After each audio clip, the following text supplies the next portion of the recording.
మనం చెప్పుకునేది ఐటమ్‌లో event management concept. Event మేనేజ్‌మెంట్‌ని ఐటమ్‌లో చాలా important. At the same time చాలా టఫ్ టాపిక్ అండి. మనకు అర్థం కాకపోతే చాలా టఫ్. అర్థం చేసుకుంటే చాలా ఈజీ. ఐటమ్ అనేది చాలా టఫ్ అనుకుంటాం. కానీ ప్రాపర్‌గా అండర్‌స్టాండింగ్ చేసుకుంటే చాలా ఈజీగా ఉంటుంది.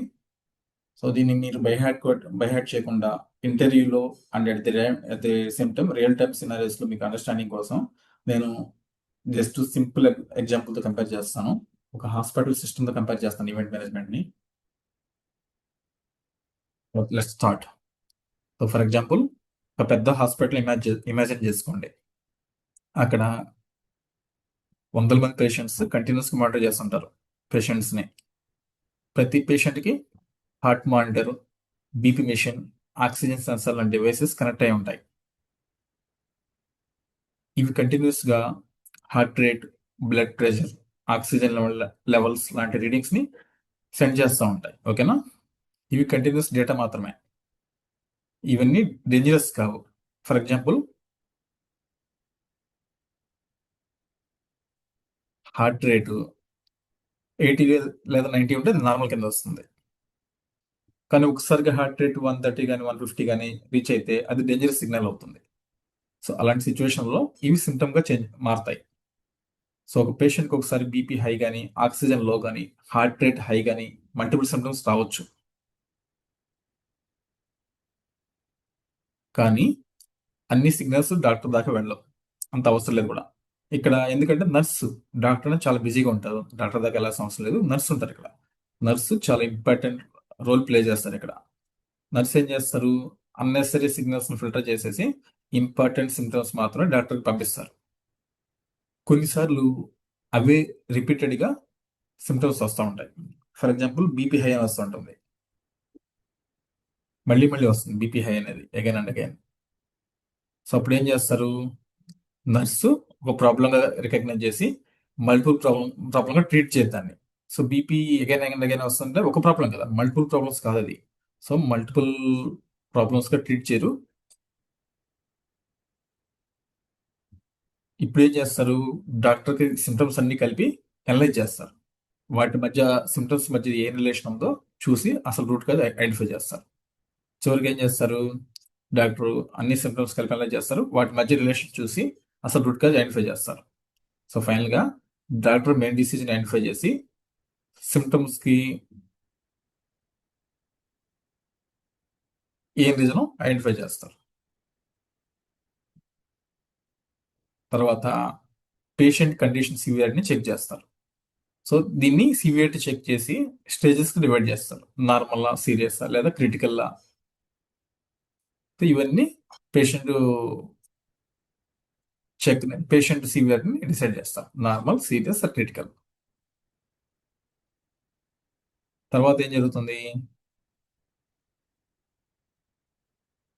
ఈ ప్రయారిటీ చేసిన తర్వాత కేసుకి సరైన స్పెషలిస్ట్ డాక్టర్ని అసైన్ చేస్తారు. ఫర్ ఎగ్జాంపుల్ లంగ్స్ ఇష్యూ ఉందనుకోండి, పల్మనాలజిస్ట్ ని అసైన్ చేస్తారు. అదే హార్ట్ ఇష్యూ ఉంటే కార్డియాలజిస్ట్ ని అసైన్ చేస్తారు. కొన్ని సిచ్యువేషన్ ఏమవుతుందంటే సర్జరీ జరుగుతున్నప్పుడు కొన్ని అలర్ట్స్ ఇగ్నోర్ చేస్తారు. ఎందుకంటే అవి ఎక్స్పెక్టెడ్ అవుతాయి. ఫర్ ఎగ్జాంపుల్ ఇప్పుడు హార్ట్ రేట్ లైట్ పెరుగుతుంది, అవి ఎక్స్పెక్టెడ్. సర్జరీలో ప్యానిక్ అయ్యి సర్జరీలో హార్ట్ రేట్ పెరుగుతుంది, అవి ఎక్స్పెక్టెడ్. దాన్ని ఇగ్నోర్ చేస్తారు, ఎందుకంటే ఎక్స్పెక్టెడ్ కాబట్టి. అదే ప్రాబ్లమ్ సీరియస్ అయితే మాత్రం ఎమర్జెన్సీ కేసు క్రియేట్ చేసి వెంటనే ట్రీట్మెంట్ స్టార్ట్ చేస్తారు. కొన్ని మెషిన్స్ ఏం చేస్తాయి? ఆటోమేటిక్ గా ఆక్సిజన్ లెవెల్స్ అడ్జస్ట్ చేస్తాయి. ఇప్పుడు ఆక్సిజన్ లెవెల్స్ తక్కువ ఉన్నప్పుడు ఆక్సిజన్ అడ్జస్ట్ చేస్తూ ఉంటాయి, కొంచెం ఆక్సిజన్ సప్లై చేయడం ద్వారా. ఈ మొత్తం ప్రాసెస్ లో పేషెంట్ స్టేజెస్ మారుతూ ఉంటాయి. అడ్మిటెడ్, ట్రీట్మెంట్, ఇలా స్టేజెస్ లాగా.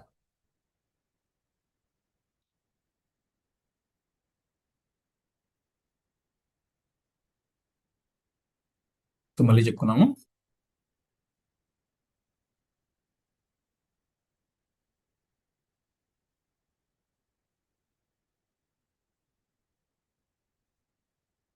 పేషెంట్ కండిషన్ సివియారిటీని బట్టి నార్మల్, సీరియస్, అలా క్రిటికల్ అని డిసైడ్ చేస్తారు. అప్పుడు కేసుకి ఎవరైతే ఆ టెస్ట్ బట్టి పల్మనాలజీ ఇష్యూ ఉంటే పల్మనాలజిస్ట్ కి రిఫర్ చేస్తారు. అదే హార్ట్ ఇష్యూ ఉంటే కార్డియాలజిస్ట్ కి రిఫర్ చేస్తారు. కొన్ని సిచ్యువేషన్ సర్జరీ జరుగుతున్నప్పుడు కొన్ని అలర్ట్స్ ఇగ్నోర్ చేస్తారు, అవి ఎక్స్పెక్టెడ్ కాబట్టి. సో కొన్ని సిచ్యువేషన్ ప్రాబ్లమ్ సీరియస్ అయితే ఎమర్జెన్సీ కేసు క్రియేట్ చేసి వెంటనే ట్రీట్మెంట్ స్టార్ట్ చేస్తారు. కొన్ని మిషన్స్లో ఆటోమేటిక్గా ఆక్సిజన్ లెవెల్ అడ్జస్ట్ అవుతుంటాయి. ఈ ప్రాసెస్ మొత్తం పేషెంట్ స్టేజెస్ మారుతూ ఉంటాయి. అడ్మిటెడ్, ట్రీటింగ్, రికవర్డ్ అని.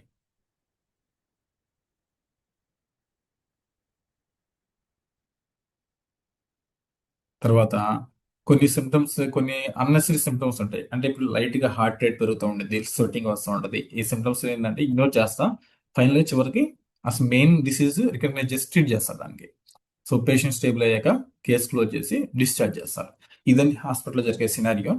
సో ఈ సినారియో నేను ఈవెంట్ మేనేజ్మెంట్ కంపేర్ చేస్తాను. ఇలా చేస్తే మీకు ఈజీగా ఐడెంటిఫై అవుతుంది. So let start. ఇప్పుడు దాకా మీరు హాస్పిటల్ సినారియో ఉన్నారు, దీన్ని నేను ఈవెంట్ మేనేజ్మెంట్ తో కంపేర్ చేస్తాను. సో ఫర్ ఎగ్జాంపుల్ ఇక్కడ హాస్పిటల్ తీసుకున్నాం, హాస్పిటల్ని ఈవెంట్ మేనేజ్మెంట్ తో కంపేర్ చేస్తున్నాం. ఇక్కడ హాస్పిటల్ ఏముంటాయి, పేషెంట్స్ని కంటిన్యూస్ మానిటర్ చేస్తారు కదా. అదేవిధంగా ఈవెంట్ మేనేజ్మెంట్లో సర్వర్స్,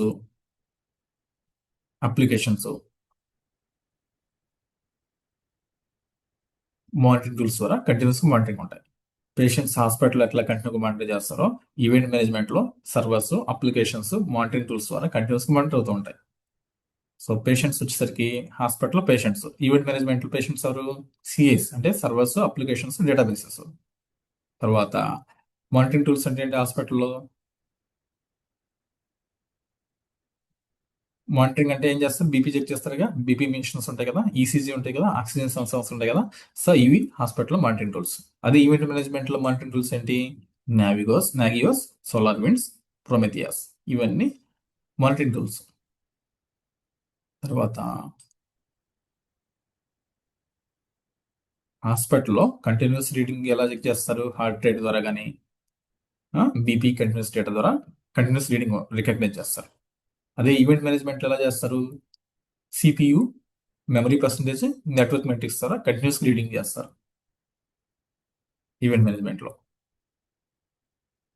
అదే హాస్పిటల్ పేషెంట్కి సడన్ డేంజర్ సిగ్నల్ ఎలా, బీపీ 150 కన్నా ఎక్కువ వస్తే అది డేంజర్ సిగ్నల్ కన్సిడర్ చేస్తారు. అదే ఈవెంట్ మేనేజ్మెంట్ ఎలా కన్సిడర్ చేస్తారు, థ్రెషోల్డ్ బ్రీచ్ ద్వారా కంటిన్యూ చేస్తారు. అంటే సిపియు 90% కన్నా ఎక్కువ రీచ్ అయిపోతే అది థ్రెషోల్డ్ బ్రీచ్ వస్తుంది, అది ఈవెంట్ కింద కన్సిడర్ అవుతుంది. తర్వాత హాస్పిటల్లో పేషెంట్కి సిమ్టమ్స్ ఉంటాయి కదా, ఫీవర్ కానీ, హై బీపీ కానీ, చెస్ట్ పెయిన్, ఇవన్నీ సిమ్టమ్స్ కింద కన్సిడర్ చేస్తారు. అదే ఈవెంట్ మేనేజ్మెంట్లో అలర్ట్స్ అంటారు దాన్ని, ఈవెంట్స్ లేదా అలర్ట్స్ అంటారు. అంటే సిపి హై ఉన్నప్పుడు కానీ, మెమరీ హై ఉన్నప్పుడు కానీ, డిస్క్ ఇష్యూ ఉన్నప్పుడు కానీ అలర్ట్గా వస్తుంది. ఈ అట్లాగే ఎలా అయితే హాస్పిటల్లో ఫీవర్, బీపీ హై ఉంటాయో అదేవిధంగా ఈవెంట్ మేనేజ్మెంట్లో CPU high, memory high, disk issue అని ఇట్లా వస్తూ ఉంటాయి. తర్వాత హాస్పిటల్ నర్స్ ఏం చేస్తుంటారు, ఇంపార్టెంట్ సిమ్టమ్స్ మాత్రం డాక్టర్ సెండ్ చేస్తారు, మిగతావి వాళ్ళే ట్రీట్ చేస్తారు. అదేవిధంగా ఈవెంట్ మేనేజ్మెంట్లో కూడా ఈవెంట్ రూల్స్ అనేది నర్స్ లాంటిది. అంటే ఏంటి, filtering logic, unnecessary events filter చేసి అలర్ట్గా కన్వర్ట్ చేస్తాయి. తర్వాత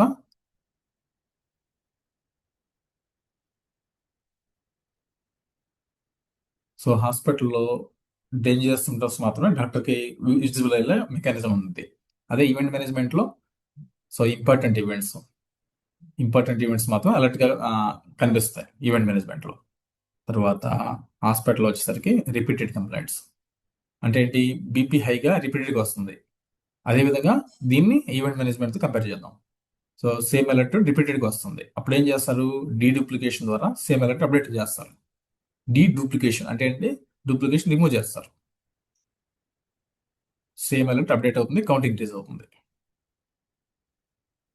so multiple symptoms in one patient అంటే ఏంటి, ఒక పేషెంట్కి మల్టిపుల్ సిమ్టమ్స్ వస్తాయి. అంటే ఫీవర్ రావచ్చు, హార్ట్ రేట్ పెరగవచ్చు, బీపీ పెరగవచ్చు. సో ఇవన్నీ మల్టిపుల్ సిమ్టమ్స్. అంటే దీన్ని ఈవెంట్ మేనేజ్మెంట్లో ఒక సిఏకి మల్టిపుల్ అలర్ట్స్ వస్తాయి. ఒక సిఏకి మల్టిపుల్ అలర్ట్స్ అవడాన్ని మనం మల్టిపుల్ సిమ్టమ్స్ కంపేర్ చేసుకోవచ్చు పేషెంట్కి. తర్వాత డాక్టర్ అనలైజ్ చేస్తారు కదా ఇవన్నీ. సో ఈ సిమ్టమ్స్ అన్ని అనలైజ్ చేస్తారు. అదేవిధంగా ఈవెంట్ మేనేజ్మెంట్లో అలర్ట్ కోరిలేషన్ అలర్ట్స్ని అనలైజ్ చేస్తుంది. అలర్ట్ కోరిలేషన్ అలర్ట్స్, సో ఇవన్నీ గ్రూపింగ్ చేస్తారు ఈ అలర్ట్స్ని. తర్వాత హాస్పిటల్ పేషెంట్కి మెయిన్ డిసీజ్ ఐడెంటిఫై చేసినట్టే రూట్ కాజ్ ద్వారా ఈవెంట్ మేనేజ్మెంట్లో ప్రైమరీ అలర్ట్ క్రియేట్ చేస్తారు. ఇది కూడా రూట్ కాజ్ అలర్ట్ కింద వస్తుంది. తర్వాత సివియరిటీ, హాస్పిటల్లో సివియరిటీ ఎలా డిసైడ్ చేస్తారు? Normal, serious or critical. అదేవిధంగా ఈవెంట్ మేనేజ్మెంట్ లో మైనర్, మేజర్, క్రిటికల్ అలర్ట్ ని సివియరిటీని బట్టి డిఫైన్ చేస్తారు. మైనర్, మేజర్, క్రిటికల్ లాగా. తర్వాత patient condition priority versus alert priority. ఇందులో ఫస్ట్ ఏం చేస్తారు? హాస్పిటల్లో ఫస్ట్ క్రిటికల్ పేషెంట్స్ కి ఫస్ట్ ట్రీట్మెంట్ ప్రయారిటీ ఇస్తారు, ఎందుకంటే ఎమర్జెన్సీ కదా అది. అదేవిధంగా ఈవెంట్ మేనేజ్మెంట్ లో క్రిటికల్ అలర్ట్స్ కి ఫస్ట్ హ్యాండిల్ చేస్తారు, క్రిటికల్ అలర్ట్స్ కి. తర్వాత హాస్పిటల్లో డాక్టర్ అనేవాళ్ళు డెసిషన్ మేకర్. ఈవెంట్ మేనేజ్మెంట్ లో ఈవెంట్ మేనేజ్మెంట్ ఇంజిన్ అనేది డెసిషన్ మేకర్ ఈవెంట్ మేనేజ్మెంట్ లో. సో హాస్పిటల్లో blood test scan for deeper analysis చేస్తారు కదా, అంతే కదా, స్కాన్స్ కి బ్లడ్ టెస్ట్ కానీ. అదేవిధంగా ఈవెంట్ మేనేజ్మెంట్ లో event processing, enrichment, additional data collection చేయడానికి ఇవన్నీ వాడతారు. Event processing and enrichment. హాస్పిటల్లో డయాగ్నోస్టిక్ లాజిక్ ఎలా ఉంటుందో, అంటే ఏంటి, డాక్టర్ లాజిక్ అప్లై చేస్తారు. ఈవెంట్ మేనేజ్మెంట్ లో కోరిలేషన్ రూల్స్, పాలసీస్ ఇవన్నీ లాజిక్ అప్లై చేస్తాయి. ఇప్పుడు హాస్పిటల్లో మనకి హార్ట్ కి లంగ్స్ కి రిలేషన్ ఉంటుంది కదా. Lungs depends on heart, or hearts depends on lungs. అంటే లంగ్స్ ఆక్సిజన్ ఎక్కువ ఉంటే హార్ట్ బాగా పంప్ చేస్తుంది బ్లడ్ ని. ఆ రిలేషన్షిప్ ని ఇప్పుడు ఈవెంట్ మేనేజ్మెంట్ లో సిఆర్ రిలేషన్షిప్ అంటారు. అంటే సర్వీస్ మ్యాపింగ్, సిఎండి రిలేషన్షిప్ ద్వారా ప్రాపర్ రిలేషన్ బిల్డ్ చేస్తారు. ఫర్ ఎగ్జాంపుల్ ఏంటి, పేషెంట్ పరంగా మనం ఏం చేస్తున్నాము, హార్ట్ డిపెండ్స్ ఆన్ లంగ్స్ అంటున్నాం. అదేవిధంగా ఇక్కడ ఈవెంట్ మేనేజ్మెంట్ లో app depends on server, server depends on the database. అట్లా రిలేషన్ డిఫైన్ చేస్తాం మనం. తర్వాత పేషెంట్ కేస్ షీట్ బట్టి మనం ఫుల్ హిస్టరీ చెప్పేయచ్చు. అదేవిధంగా ఈవెంట్ మేనేజ్మెంట్ బట్టి మొత్తం మనం సిఎండిబిలో full history, patient case sheet ఎలాగో సిఎండిబి అనేది ఫుల్ హిస్టరీ మొత్తం సిఎండిబిలో ఉంటుంది, కాన్ఫిగరేషన్ డేటా మేనేజ్మెంట్ డేటాబేస్ లో. తర్వాత assign to specialist doctor. So patient condition బట్టి మనం స్పెషలిస్ట్ డాక్టర్కి అసైన్ చేస్తాం. అదేవిధంగా ఈవెంట్ మేనేజ్మెంట్ లో కూడా సపోర్ట్ టీమ్, అసైన్మెంట్ గ్రూప్ కి అసైన్ చేస్తాం సపోర్ట్ టీమ్ కి ఈవెంట్ని బట్టి. సో పేషెంట్ సర్జరీలో ఉన్నప్పుడు కొన్ని అలర్ట్స్ వస్తాయి. అంటే అండి కొంచెం లైట్ గా బీపీ పెరుగుతుంది, స్వెట్టింగ్ వస్తుంది. ఆ అలర్ట్స్ ని ఇగ్నోర్ చేస్తారు టెంపరీగా.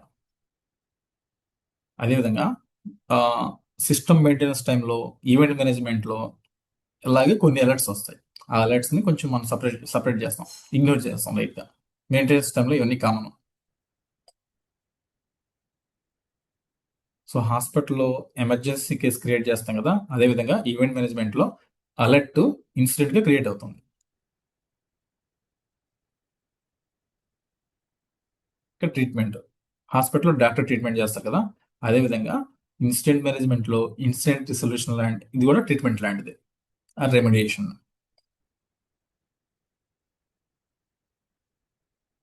సో ఇక్కడ హాస్పిటల్ ఏమవుతుంది, మెషిన్ ఆటోమేటిక్ గా ఆక్సిజన్ అడ్జస్ట్ చేస్తూ ఉంటుంది.